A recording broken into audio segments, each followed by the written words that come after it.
What's going on, everybody? Welcome back to Grabber with Lloyd here inside the English TV Live private community. Very happy to have you with me today, wherever you're watching from in the world. I know usually I'm not your grammar teacher. Usually it is Terry, often is our grammar teacher. But what are we looking at today? Today we're going to be looking at a topic which quite a few of you actually requested, and that is inversions. Inversions in English. I was quite surprised actually to see how popular this topic was. I asked the other day, I said, hey, what grammar topic would you like to learn? And 3, 4, maybe 5 people were talking about word order in English, and the topic of inversions came up quite a lot. So I thought, hey, let's take a look at that today. And I'm going to teach you the some of the most common ones, because I had a bit of a think about this, about what are the most common ways that we use inversions. So what are inversions, firstly? So to invert something basically means to basically reverse it, right? To invert it, to do something the other way around. But in grammar, we're talking about switching the verb and the subject, right? So usually the order is, of course, subject followed by verb. But in inversion, it's the other way around. So verb followed by subject. Maybe in your language, that is the normal way. But there are quite a few ways in English we can use this. But firstly, I should say that inversions are generally quite very formal. Okay, so a lot of the inversions used in English are used in writing, maybe in poetry, in very formal literature. So we're not going to look at too many of those types of inversions because basically you don't need to use them. You don't need to know how to use them. But there are some inversions which can actually make your grammar sound even more flowery, beautiful, impressive. So hopefully this will be a useful little presentation for you today. And what I want you to do, of course, as we are going along with each point, I think I've got 7 main ways that we can use inversion naturally in English. For each one, I want you to practice using them in the comments, okay? Practice using them, and then I will go through your comments and see if you are using them correctly. So inversion in English. So we just say hello to a few people before we take a look at this presentation. I can see Elizabeth. Let me bring up some comments onto the screen. I can see Tatiana says she's watching from beside the traffic lights. Or maybe behind the traffic lights, beside, or maybe beside. I don't know. Well, be careful. As I always say, don't ETL and drive. Although maybe it's okay, actually, if you just listen. If you're just listening and not looking at me. Don't look at me while you're driving. Okay, who else we got here? Elizabeth says good morning from, where are you, Elizabeth? Elizabeth's in Mexico, so it must be morning over there. Ingrid, hello. Irina, nice to see you again after your appearance on the hot seat yesterday. If you haven't seen the ETL hot seat show from yesterday, go and check the replay. It was a lot of fun. Olga is here. Very nicely done on the challenge, by the way. And if you haven't taken your challenge for this week, everybody, go to the ETL Challenges group. Make sure you have a go. Take the Kick Yourself Challenge. Olga had a very nice one yesterday. And actually, it was her first ever challenge, so very well done. Eka is here over in Malaysia. So evening in Malaysia, morning in Mexico. And who else we got here? Marina is here as well. Very nice to see you, Marina. And Marina is in Belarus, right? Yes, that's correct. Okay, in Minsk, Belarus. So, without further ado, let's get into inversions, okay? Inversions in English. So, that is today's grammar, inversion, as I mentioned. And firstly, the easiest, the easiest way to use inversions is one that you already use all the time. It's one of the first things that you learn in English, and that is simply questions. Okay, so a question is an inversion. For example, is it cold, right? It is cold. Actually, not here. It is hot here. But if I turn that into a question, is it hot? Is it cold? That is an inversion, right? because we are switching around the verb and the subject there. So it is cold, right? It is cold. The subject is it, and the verb is, right? To be. But is it cold? We're switching it around. Got the verb, the auxiliary verb. So it's generally the auxiliary verb with the with inversions. Okay, so is it cold? She's angry. Is she angry? We are learning some grammar today. Are we learning some grammar today? So, I mean, we don't have to spend too much time on this because you all know how to make questions. So if you know how to make a question, which I'm pretty sure you do, that is the first type of inversions. But there's only a few ways that inversions are used commonly in English, as I mentioned before. Often it's for very formal writing and poetry and things that you don't really need to use, but there are some ways that we do use it.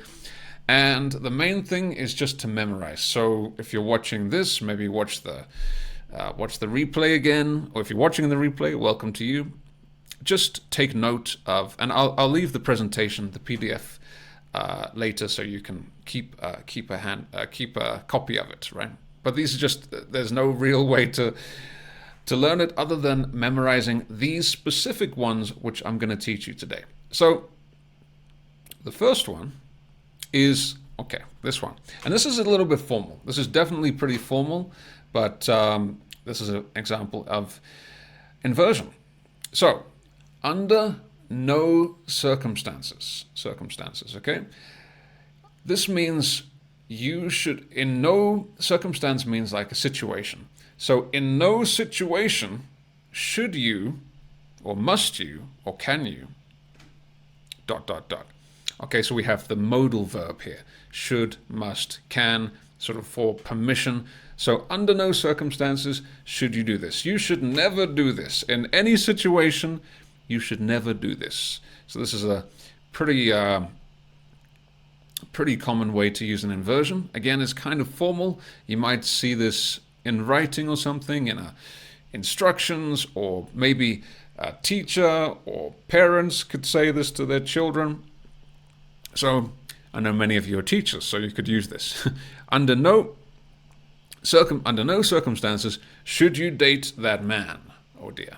Okay, I think we can guess who is saying that. So maybe parents to their daughter, under no circumstances should you date that man. Right? I'm telling you not to do that in any situation. I don't care about what the excuse is. So should you, all right? Should you. You is the subject. Should is the verb. Should you. So in this case, we invert it, right? We always invert it with this. It's often with negatives for inversion. So under no circumstances should you date that man. Under no, and I want to see your examples in the comments as well. Under no circumstances can you leave the baby unsupervised. Under no circumstances can you. All right? If I say you can leave the baby unsupervised, but under no circumstances can you leave the baby unsupervised. Okay? So you must watch the baby the whole time. Don't leave the baby, don't let the baby out of your sight. Under no circumstances can you leave the baby unsupervised. Under no circumstances should you eat that. Please don't eat that. Don't you dare eat that. I saw it was on the floor yesterday, or it was touched by somebody who didn't wash their hands. It's well past its sell-by date, whatever it happens to be. Under no circumstances should you eat that. Okay? So I wouldn't say, for example, under no circumstances you shouldn't eat that. That wouldn't work. Under no circumstances should you eat that. All right, so that's the first, well, obviously we talked about questions as well, but that's the first maybe new one for you to learn today. Under no circumstances. So in the comments, I want to see your examples using this expression, okay?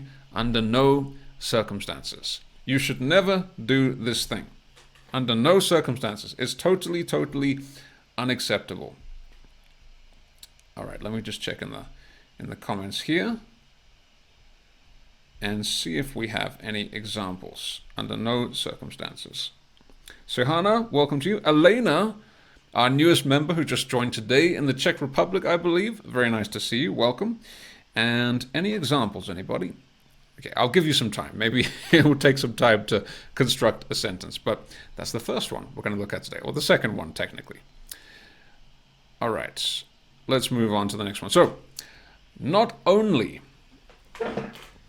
okay, let me read an example here from Irina. It says, under no circumstances should you go out without an umbrella today. Yes, that's a good example there. Definitely. You can see it's raining hard.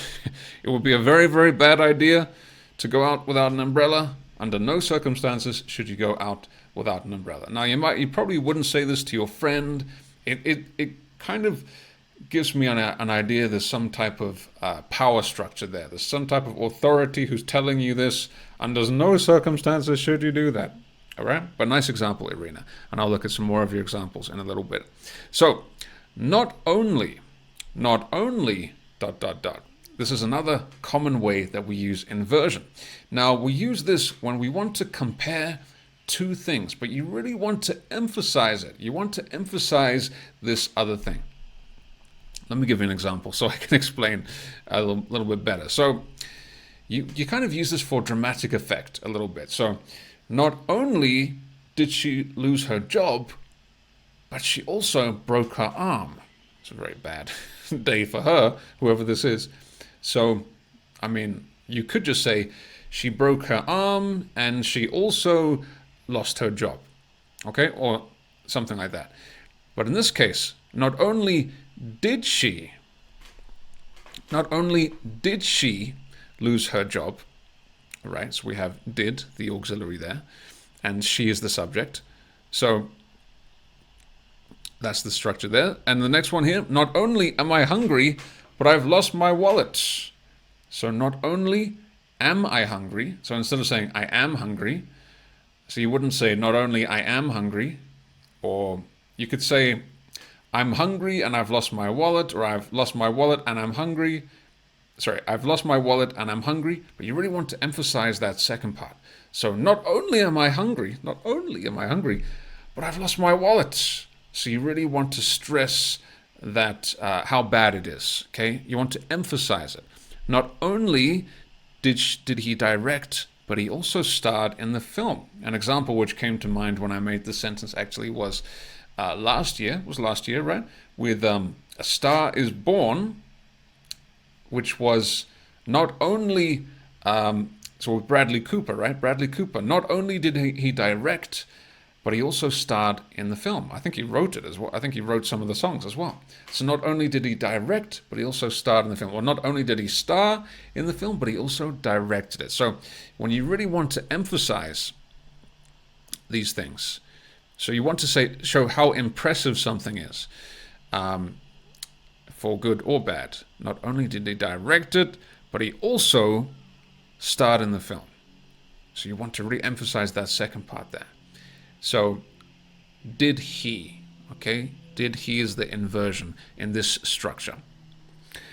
So again, if you have any examples, please leave them in the comments. I know this could take time, so I will give you some time to make examples, and we will come to them a little bit later. Now, the next way that you can use inversions naturally is with conditionals. Now, you might be thinking, let me just take a sip of water here.